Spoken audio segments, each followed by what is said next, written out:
Ladies and gentlemen, can we have a huge round of applause for our gold partner, ClearTouch. Mr. Uthaman. Good morning. How are you all doing? I think I had to change the way how I'm going to do my presentation here today because for the fact that we had a lot of great speakers here and they had a really good session and so they have given a lot of information. So I think you would need a little bit of a break and to digest everything what they said and put everything together. So I'm going to make it a little bit lighter and a little bit easier. And it's not, I promise I will not show you any of our screen or any of our presentation. It will be just as generic as possible. Okay? So let's make it simple and keep it interesting. So we are here to talk about the voice analytics. So and how this can add value. What is the human power, the value of human voice, right? So where are we moving ahead with this and how we are going to get this one started. So let's watch this video.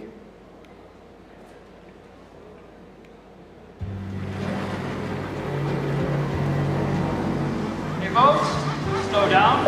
Slowing down. Anchor down. Anchor down. And stop. And Fun. peel shrimps. Peeling shrimps. Rotating for maximum sun.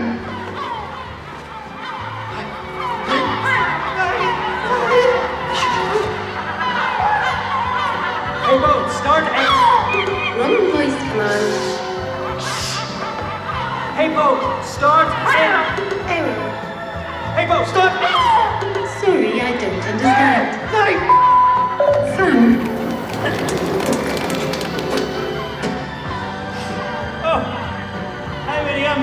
Good bro? So I'm not here to put water on any of these technologies or anything. I am a technologist by myself. I've been doing it for over 25 years, so I'm enthusiastic about the technology, how it works, the tool. So I'm here to talk about few different things. That is how to make the tool work, how to make the technology work for you, and what's the best way to do it, right? It's not a magic, and there is just no way you can buy a tool and expect everything to be done the way you want it for you. So what it needs is knowledge and the experience, how to put things together. That's what makes greatest products, the products that are on top of the world, and the companies that are doing extremely well. That's all the difference is. So because here at this time of at the stage where all the difference that a company we can make for our customers is how best we can give the customer service, how we can keep them happy, and that's all the difference we can make. So with this note, just let's not jump to conclusion what really happened here and what did technology let us down or anything like that. Let's not jump to conclusion. We will go a little bit further down and then take a look at it and then we'll revisit this one back again, right? Because if you ask me, if this is the value of human voice, definitely not. I'm sure we can do much better than this. So let's see how do we make best out of the human voice. So have any one of you seen this slogan anywhere in any one of the t-shirts? This was one of the popular slogan in IIT campuses in early 1990s.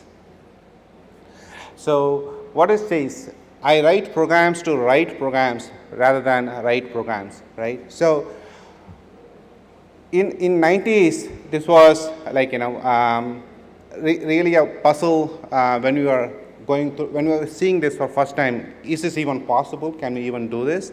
How long it's going to take? to get to this kind of a level, And then, fortunately for me, it wasn't too long. It was early 2002 precise. I was at Educational Testing Service, ETS. We were revamping GMAT, TOEFL, and GRE exams. So one of the tasks we were supposed to do is how do we automate all the scoring and shrink the time it takes to we release the scores, and how do we make it the best use of the technology. Guess what? One of the technology that came up that time was AI. So we deployed AI based scoring that can on top of a human rater, we would use an AI engine to score, and we could score millions of essays overnight, instead of going through the process of hiring a lot of scorers and doing everything over the month's time. We were able to do it over the night. So I will not go much detail into this because the topic here is different. But if you are interested, go. You can get the more information from the techgeek.com. I did a webinar a few weeks back, and ets.org also has a lot of information on their site, shows about how the e-rater was and how it was effective for them, to make it happen. So what do we have here today, right? So today, the technology has grown a lot. We are talking about voice bots and whatnot and everything. But then we are also wondering how to get there, right? So this is what it is. So we have 2% of our data in the contact center, and in any industry, if you take roughly only 2% of the data. Can you believe this is being listened and we learn from it? So what happened to the rest of the data? The 98% of the data sits there in the storage, and it is being used. If there is an issue, we'll go look at it, or if somebody complains, we go listen to it. That's all we are doing. We are not doing anything with the 98% of the data. So this is a gold mine, if you ask me, for any company to tap into first. The reason is, if you don't, with the 2% of the data, if you see, we are doing great, we are still in a reactive mode, right? How do you get into proactive mode is by listening to that 98% of the data, and that's where all the information that you are looking for is lying. So you have to figure out a way, how do you analyze, slice and dice that data and get the best out of it. That's what we are going to talk about. So take a look at this picture here. This is one of the popular, testing that some of the folks enthusiastic about the AI they did years back. It's it's nothing new. And if you look at there, you can see. Is it too difficult for any one of you to identify where the dog or where the muffin is? No, right? Even a 1 year or 2 year old kid can identify it very quickly. So what does that mean? If you look into the search result, right? Greatest and greatest of the AI, Google, Microsoft, we put everybody into the test, and we found lots of interesting result. That is even Microsoft could not identify some of the dogs. They thought it was muffin, or they didn't know what it was. Or the confidence level of what is a muffin, what is a dog was very low. It's no good. So again, I'm not putting technology down, folks, but I'm trying to set the stage here. Okay, let's keep this in mind and move on, and we will reset, and we'll see how we're all going to play together. Okay, so I'm going to go through a few use cases where we have made some differences in our customers, how they could make use of things. So one of the simple things is the appointment booking. So one of the big healthcare hospitals was running into a big issue that all of a sudden they are getting a lot of calls into the call center for booking an appointment. And they were wondering what's happening here. Why are they calling agent to book an appointment when there is a website that's supposed to do is to let them to have an appointment. So simple voice analytics, throw in a light there saying hey, there was a problem in accessing their website, or whatever the reason, they are not able to get an appointment. And so they had to call in and then manually do it, right? Because if they can do it using a website, why would they go for calling in a person, right? That's a hassle. So this is a very simple use case. You would wonder, like, what is AI to do with this? Like, is this really a good enough for a AI kind of a technology? So the key for a success for any AI, I tell this all the time, is to find the best of best use case where you get the best value for your money and make it simple.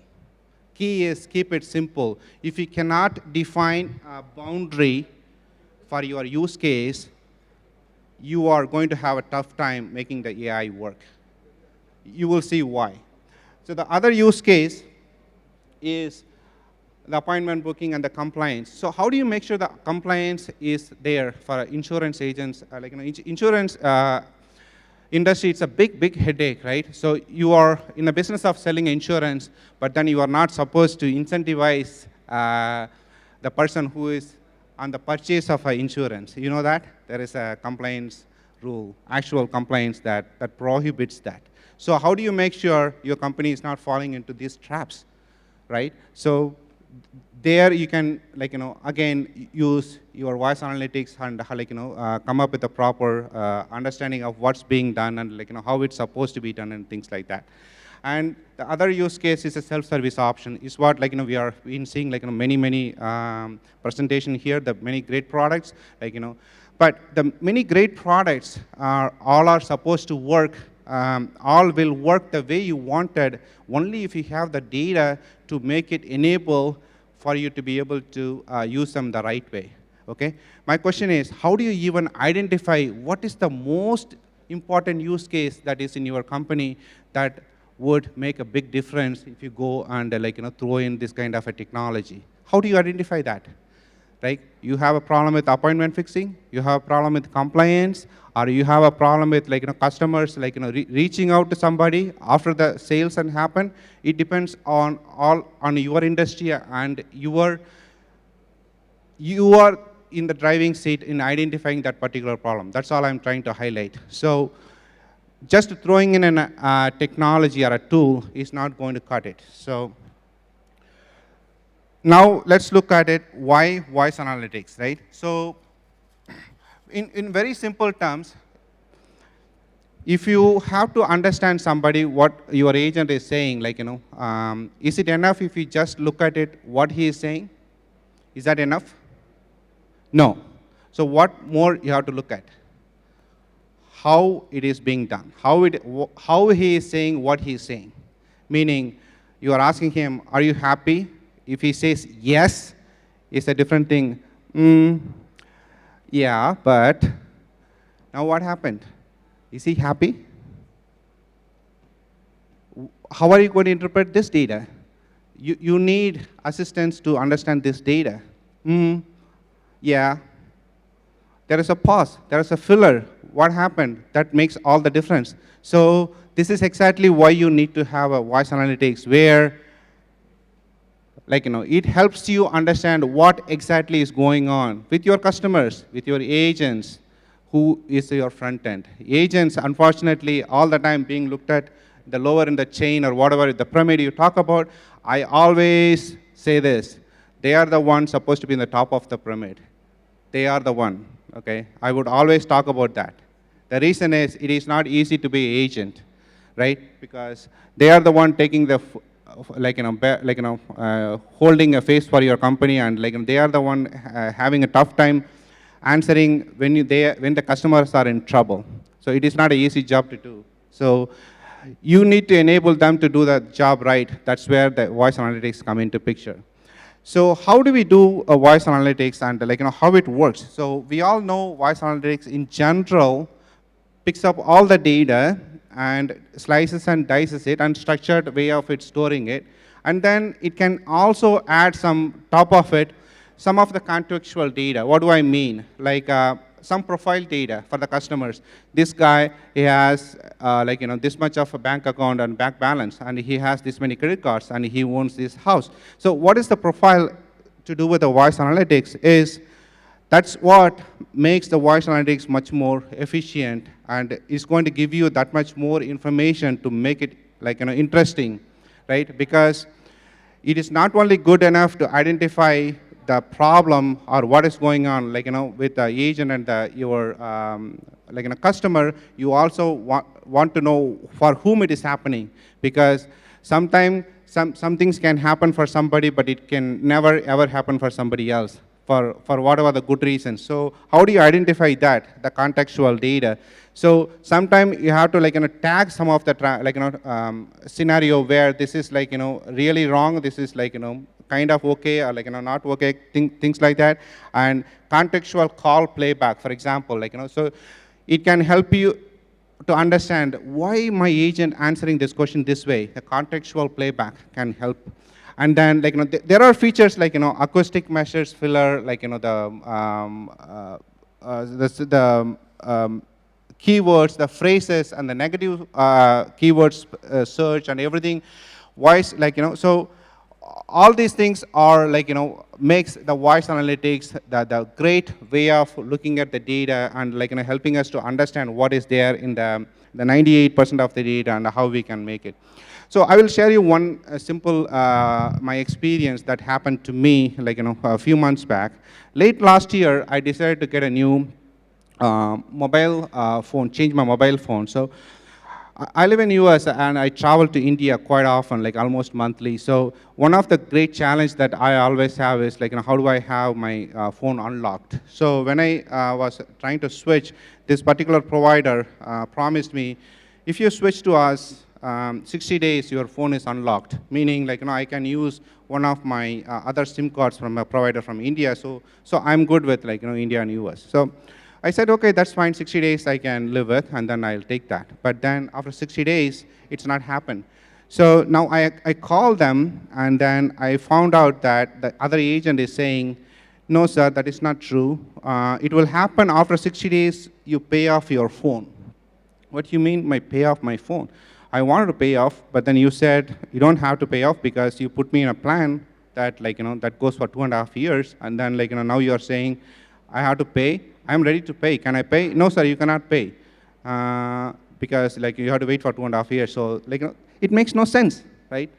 So the conversation went like that for an hour or two, and then I had to visit a couple of times to their store in person, and then to figure out to find a right person, the agent who told me that you are right, actually 60 days it should happen, but we don't know why they were telling what they were telling. So your phone is unlocked, sir, now you can go.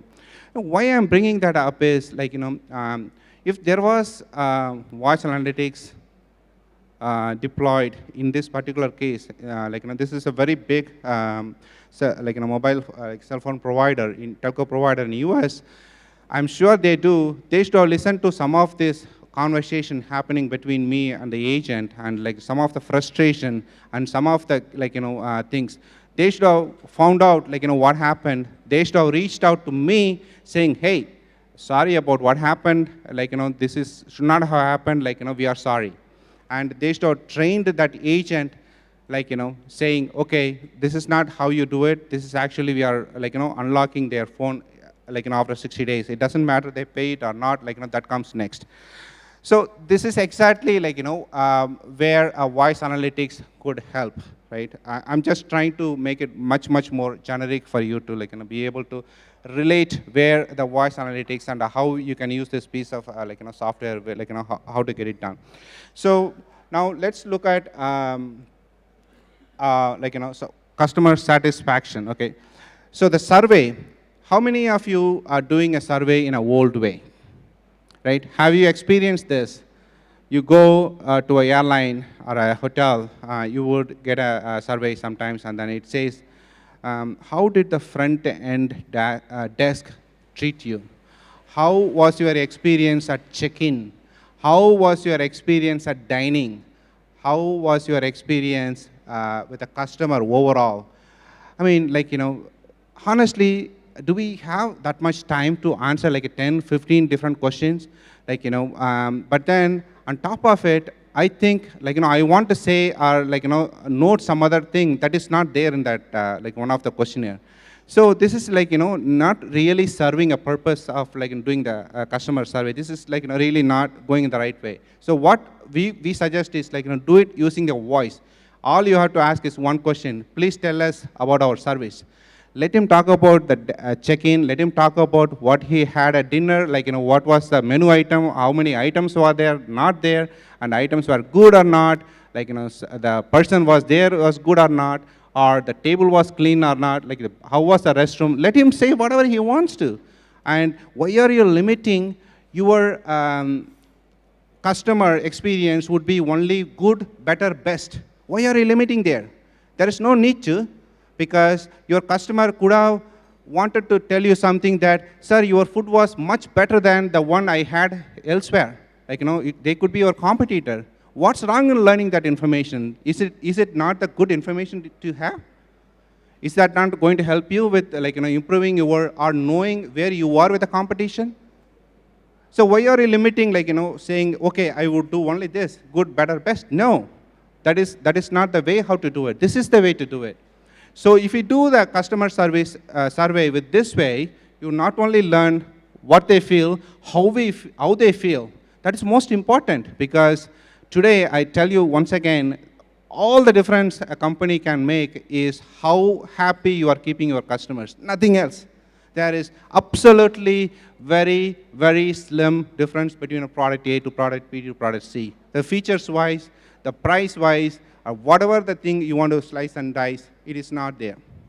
Or it won't stand up, or it does not matter for the client. All it matters is how I am being taken care, right? So that's all it, like, matters at the end of the day. So now talked about the survey and, like, using voice analytics in a survey. Now comes the most critical point and the most difficult point is, as a company, I want to run a survey, I want to get the information, yes. But as an individual, why would I give survey? Why would I waste my time answering somebody's question? Can any one of you tell me a good reason why? Yes. So that is, you would feel, okay, it is going to help me in future if I had some problem, right? Or if I had a very good experience, why don't I tell that, right? So, like, make them, like, feel appreciated and then do a good job, like, keep up with a good job, right? So the thing is, the key is here, there is no magic of, like, how to get the interest from the end user to give you the survey that you wanted them to give. So on a lighter note, like, so I want to play this music to, because this resemblance, like, to asking a survey, but this is just being, like, we are just taking it light, that's all. So don't take it seriously.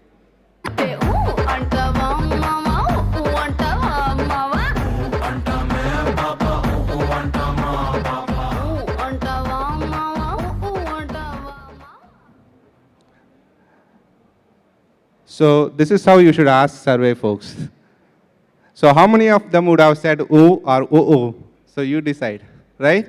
So make it interesting, right? It need not be, like, you need not restrict with anything. Like, be, like, think out of the box and make it interesting and, like, get the information from your customer, because they are the one holding the key where you are going to grow and, like, how you are going to grow. That's the only way. So now, voice analytics, now we have collected all the data and we have, like, whole pile of a haystack of the information. How do you find, like, the needle out of the haystack? That's exactly where your experience and your knowledge come into play. Your experience in your industry, that is going to tell you what is important for you. And your knowledge is going to guide you. Okay, these all are the keywords that I want to look for. These are the phrases I want to look for. These all are the information that is going to give me a key information, like, what is going to work or not work.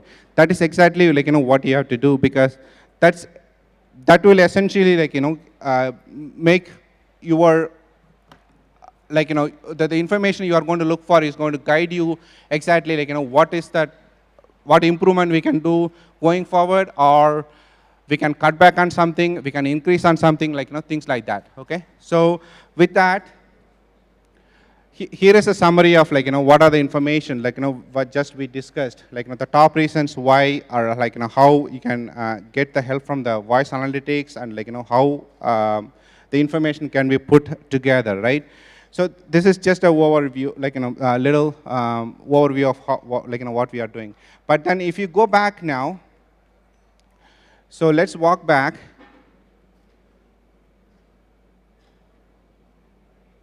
Looking at the boat, now you have a little bit of a knowledge, right? What is the knowledge that we had about the boat experience? Can anyone tell me?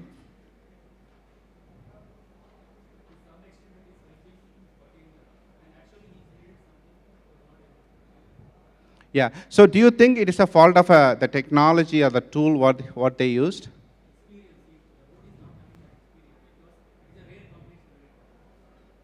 Yeah. So this is probably one of the uncharted territory where we are getting in. So there is always going to be edge cases, right? So there is no problem with the technology here. There is no problem with what they are doing. The only thing is here, the challenge is you did not feed in that, look into that 98% of the data, right? You are looking at only the 2% of the data where you thought, okay, this is going to give me everything, and then this is going to work the way how I wanted. But that 98% of the data is where the seagulls are there.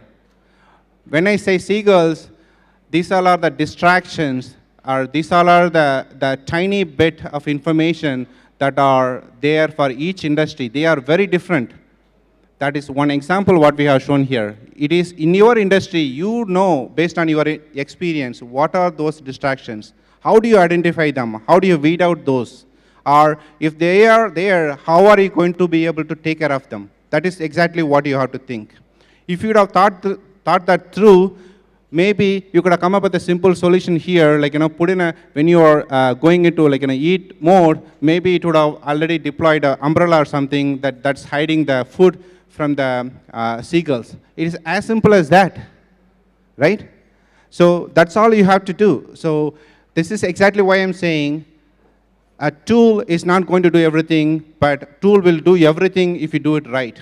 To do it right, you need to have use your experience and the knowledge. That's exactly will help you.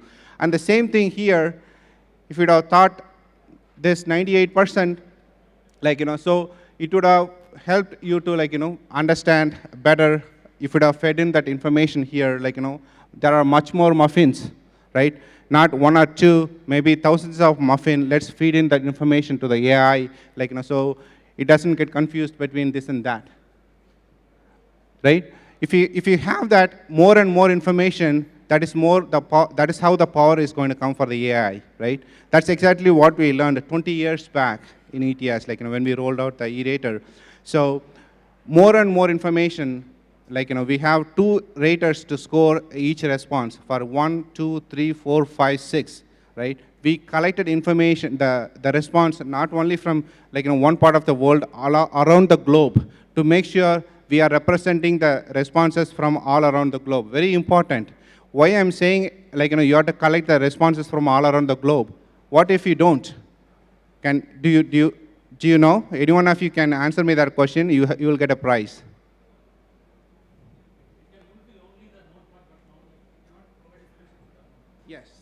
Yes, true.